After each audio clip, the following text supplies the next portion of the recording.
They're all examples of self-betrayal. Times when I had a sense of something I should do for others, but didn't do it.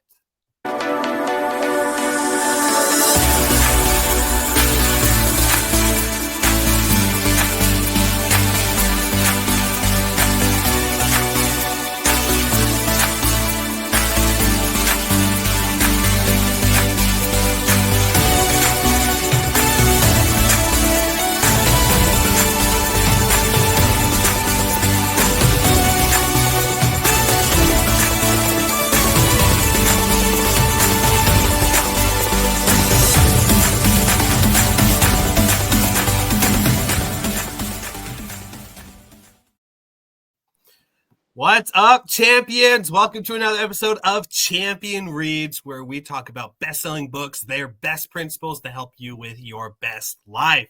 I'm your host, William Blake, and we are joined today as well by the founder of Champion Circle, John Kovach Jr. And today we are going into book rating 2 on our list of what you viewers thought were the best of our books. What we did was we took and went to our analytics. We looked up what were the 4 top books that each of you wanted to invest in, that each of you went into the episodes and learned and applied to yourself. We picked 4 of those. This is the second of the 4, I guess top second. I don't even know how to say that. This is number 2 of 4 of the books that you guys thought. We are jumping into Leadership and Self-Deception by the Arbinger that word, Academy, to where we are talking about getting outside of the box, how maybe we are the problem, and how that's simply leading with empathy, going forward and really seeing that as we are the problem, that we have the choice and control to be able to go forward, that we can get outside of the box and start building a relationship with others. Now, as we could do this is the practical application side. This is the overview. This is the, well, you guys talked about the book back then. What the heck did you apply into your life? So we're going to jump into a few of those examples. Obviously, this is going to be a shorter episode because it's just an overview. And we love to do the speed dating method, which is quick, fireball back and forth answers between John and I. And I'm just excited to be able to do that. John, how excited are you? Oh man, I love these episodes. And again, we don't need to review any of these books because we've spent a lot of time diving into them. And so going back and watching or listening to these different podcast episodes, you're going to get so much out of it. And I love these because this has just been an opportunity for us to say, you know what? You chose this, audience. You people listening to this, you chose this.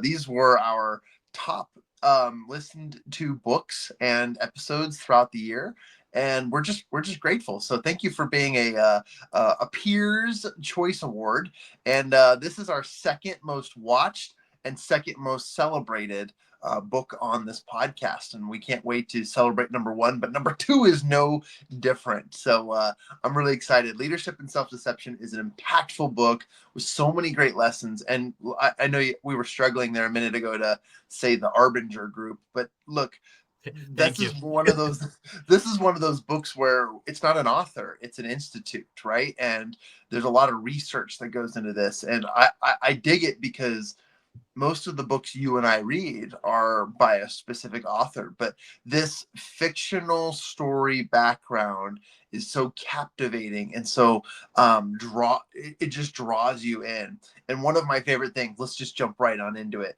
is when it comes to getting out of the box, right? You want to start thinking about how you see and view the world, but recognizing when you're viewing others as obstacles or tools instead of people can completely change how you connect with others. I have a habit of telling my team at Champion Circle that I treat every social experiment as I were a scientist. And I realize that could be so mind-numbing and so insensitive that it might come across as them being obstacles in my crazy social science experiment. And oftentimes what I'm doing or looking for is I'm looking for opportunities to test results. And I'm always putting on my lab coat and taking my emotions out of things and testing results in ways. But there have been times where I've gotten carried away, and those results were because I let people just be objects in my experiment rather than humans. And that's not the way humans should be treated. And I recognize that. And now I still have the attitude of a scientist because I just believe in my heart that I love to push the needle and test things as an entrepreneur. And sometimes you can't have an emotion attached to a result because that's going to keep you from succeeding. But at the same time, you can't treat people like obstacles or tools. You need to treat them like success stories or human beings that have potential, and you've got to see them from where they're at, and that will really change how you connect with them. And the deeper your connection with them, I believe it can truly enhance the experience and amplify the results. I mean, really, when it comes to relationships, you will find opportunities to develop and build and grow, and in my opinion, accelerate the results that you're seeking. So people are fish, not food. I'm just kidding. That's weird. People are people. They're not tools. And I think that's just an important, valuable lesson. You're right on the money. It's interesting that as we go into this concept of getting out of the box, those who are just jumping into this episode, you need to go read the book because you got to understand what out of the box means. Yeah. In simplistic terms, it's treating people as people or treating them as tools, like John was saying. And John, you're totally right that treating people as a way to get a desired result is just not the right way. I think about when my wife and I this last year, like I remember a specific example. We were both very tired, laying in bed, and we have the baby laying next to us. I think my wife was feeding her at the time or something, and the baby started crying. And it looked like my wife was asleep. So I looked over, and the first thought that came to my mind was, why don't you pick the baby up and rock her to sleep so that your wife can get the rest that she needs. But then after that, I started thinking about, well, I got so much stuff to do tomorrow. My primarily my wife has the kids during the night, so then I can help with stuff in the day, and like all these thoughts that come out, and you'll see if you read the book, you'll see a resemblance of the stories that they talk about. Mm. But at the end, after like the 30 seconds of just compiling, I like nudged my wife's foot, turned over, and fell back asleep. And I feel so guilty for doing that. But that's what treating her as an object would be. I thought of her as a means to an end, a means to get the baby to stop crying so I can go back to sleep. Mm. When it's that first thought of when we talk about getting outside the box, it's that first thought that comes to your mind, that good thought of helping someone out, even before anything else happens.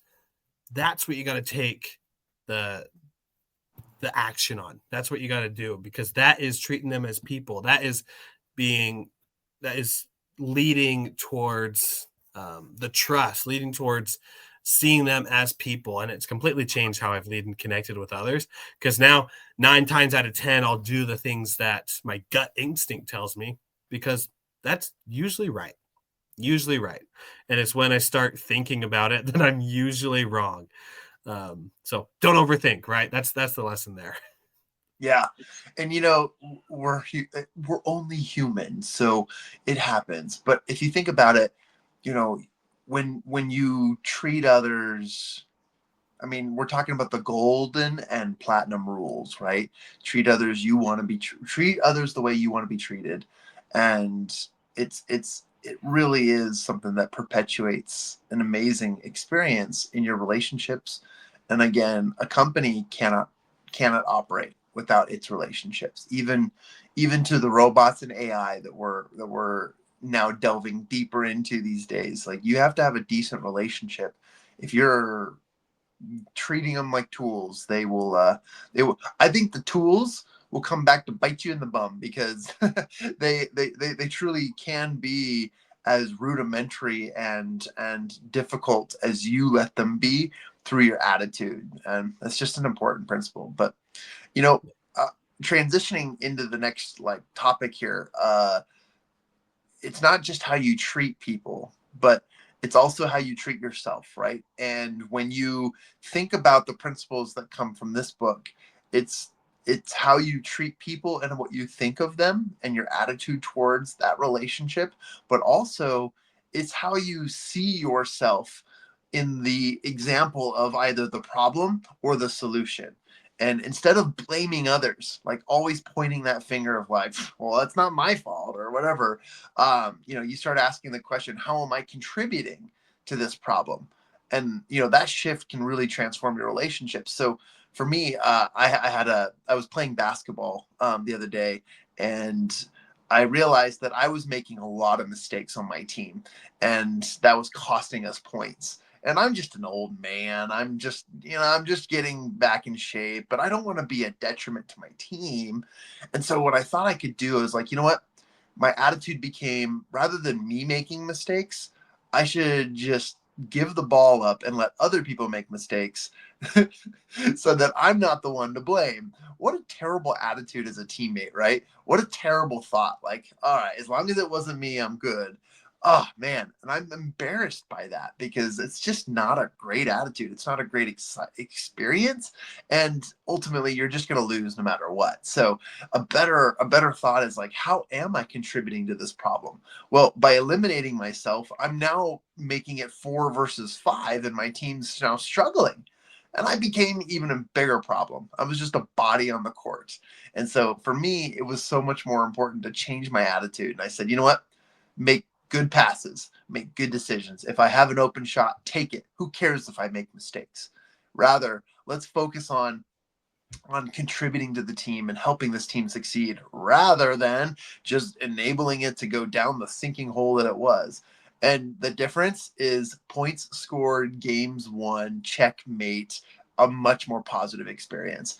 And you know what? When I realized like that I need to fix how I'm contributing to either the problem or the solution, things change dramatically. And that's just life advice. It doesn't have to be for a pickup game of basketball or sporting or anything else. It could be life. It could be family. It could be anything else. And I think this ties directly to treating people like objects or tools, right? You need to see yourself as a contributing solution, and how you see others as working the challenges. And man, when you fix that, it's like a light bulb turns on. Hey, look, a light bulb, and now you're rocking and rolling. There's energy behind it, and your team starts to gravitate towards the energy and attitude that you've chosen. And John's done it so many times that he has multiple light bulbs that have come on next to him.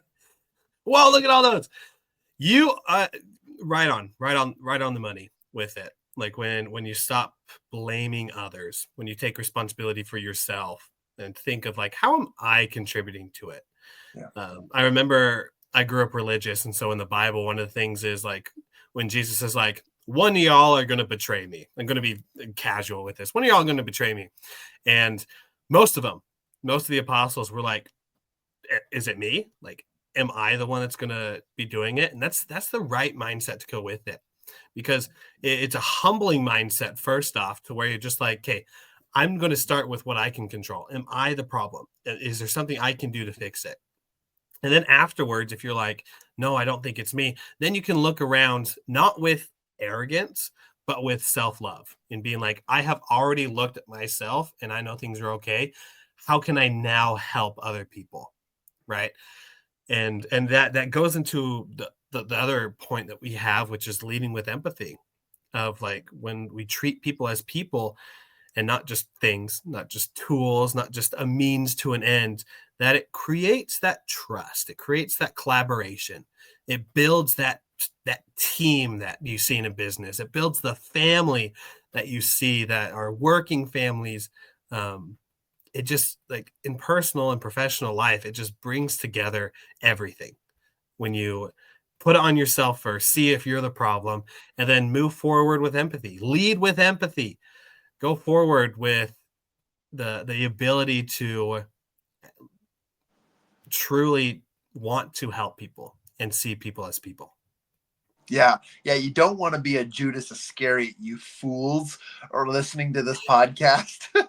I'm extra spunky today, so please forgive Don't my. be a Judas, be an apostle. That's right. That's Be right. Peter. Be a Peter, be a Mark. Man, I love that example. And you're absolutely right. Like, lead with empathy. This is one of those tools and one of those topics that has become so relevant in today's work and operations. I mean, Brene Brown, in all of her leadership books, came out with the book and theory and the methodology on leading with not empathy, but she uses the word of authenticity and vulnerability, right? Vulnerability. And both of those are connected to the heart, because those hearts are emotions, and empathy is all about understanding others. And so while these three topics from today that we're discussing and reviewing are really, really connected, you want to treat people as people, humans, individuals, beating heartbeats. I stopped looking at people as the things that were in my way or in my vicinity, and I started thinking, oh my gosh, that person has a pair of lungs and a heart that's beating right now, that's connected to a body, that's connected to a heart, that's connected to a brain. Like, this is an operating individual, a living being. And when you think of it in those terms, all of a sudden you treat people differently, because there's a lot more meaning to it. And yes, it's a little weird, scientific, and gross sometimes when you think about body parts and organs and stuff like that. But truly, it brings out the empathy in you. So when you got to treat people like people, and not just as like roles or tasks or anything like that, and that will create genuine trust and really increase your collaboration in your personal life as well as just your work. But I think that this is just a valuable principle, and I had it on the tip of my brain. I had another example, a self-deprecating example of myself, but I just lost it. So I'm really going to just finish up by saying, look, humans are important. And whether you're introverted or extroverted, your success ratio is going to dramatically increase when you treat the people around you the way they ought to be and the way they should be treated, so that you can also thrive in the same environment. There's a really weird saying, and I'm just going to go for it because today I'm feeling spunky. And the phrase is, don't pee in the pool. Okay, don't pee in your own pool. And that phrase can be used in so many different contexts. Usually it's used in the same context as dating. I'm not using it in that way. But look, if you pee in your own pool, that means you swim in your own filth. And if you treat people like objects, you're only doing this to yourself, because you're the problem. You're causing challenges and issues and things that in the long run will be hard to wash off. Ew, that just got gross. Okay. I just wanted to make sure that I hit that home, because it is icky. It is gross. But when you treat people as humans, now you have an unstoppable force. I'm literally sitting here on Mars next to my Comet chicken and a tractor painting, and it reminds me of astronauts. These are some of the smartest individuals in the world. They're tasked to operate some of the most advanced technology. And guess what? At the end of the day, we expect them to be a team, because if they don't be a team, they ain't going to survive. They ain't coming home.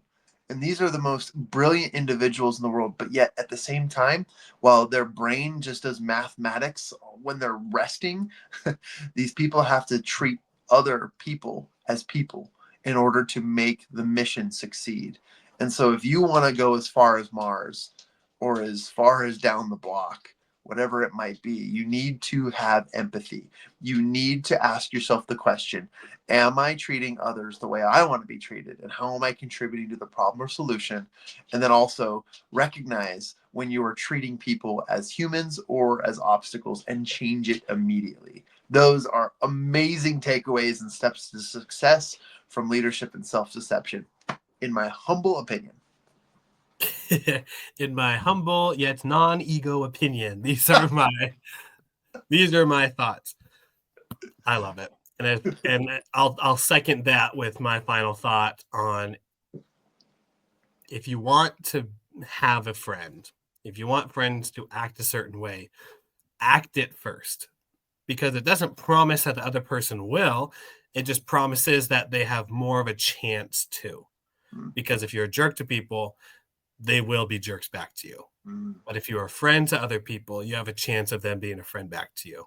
So it doesn't 100% guarantee, but if you're not treating them right, it almost guarantees 100% that they won't treat you right. So aim for the side of empathy, aim for the side of thinking outside the box and being the example as you lead forward. And that's been another episode of Champion Reads.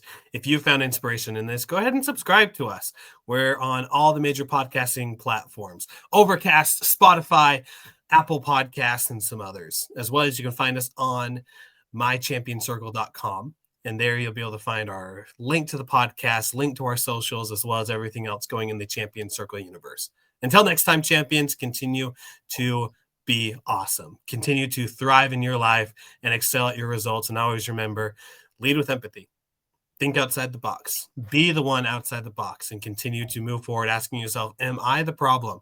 So that you can regain and take control of your life and move forward and be an example for everyone else so that they can in turn be an example for you. We'll see you on the next episode of Champion Reads.